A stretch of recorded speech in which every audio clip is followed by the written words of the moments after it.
Hey guys, it's Megan from Santa Maria, and recently I've been thinking a lot about free will and specifically how that relates to God's plan for us. For example, like if God has a plan, do I have free will to follow it or not? Because He's planned it all out and like He's God, so what's the deal? And the big part of this is, the deal is that we do have free will. So let's define that first. What is free will? Free will is defined as the power, rooted in reason and will, to perform deliberate actions or not, on one's own responsibility. So that last part means that it's all of the merit or all of the reproach, all the praise, all of the blame from that action and that decision lies on us. It's our own responsibility. And free will is actually what distinguishes us from the entire rest of creation. This allows the opportunity for good or bad. We make the choice.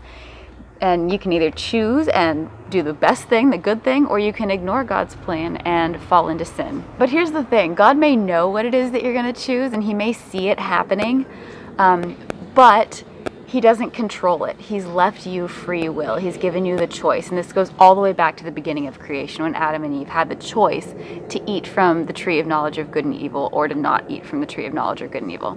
Let me tell you a story to explain. Every time I get in the car with my dad, he's like, oh, I wonder what the best route is to take. Should we take Folsom or should we take Watt? I don't know, maybe we should take 50. Or we could go up 80 and backtrack that way, but there's probably a lot of He like goes through this whole thing every single time. I know he's gonna do it. I can see him doing it, but I don't control him doing it. And this is kind of how God is with our plans. He can see what we're gonna do and He might know that we're gonna do something, but He can't control it. And you might be sitting there thinking, but wait a minute, my plan, like this all might be super far in the future. Like how can God see it if it hasn't happened yet? Remember that God's eternal. God is outside of time. So even if you think of time as a linear thing where like yesterday this happened, today this is happening, tomorrow this may or may not happen, God sees it all because He's outside of time. But it doesn't mean He's controlling it all. You still get to make the choice. And the beautiful thing is we can make this choice to follow God's dream for the best version of ourselves in our life and bring about His kingdom here on earth, or not. And God's not going to turn away from our choices or from the consequences that follow them. They're our responsibility.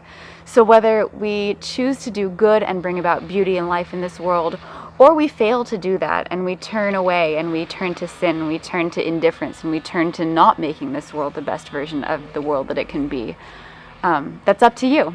So make good decisions, practice that free will, and hopefully you will live in the freedom of the joy of God when you do so. Take care.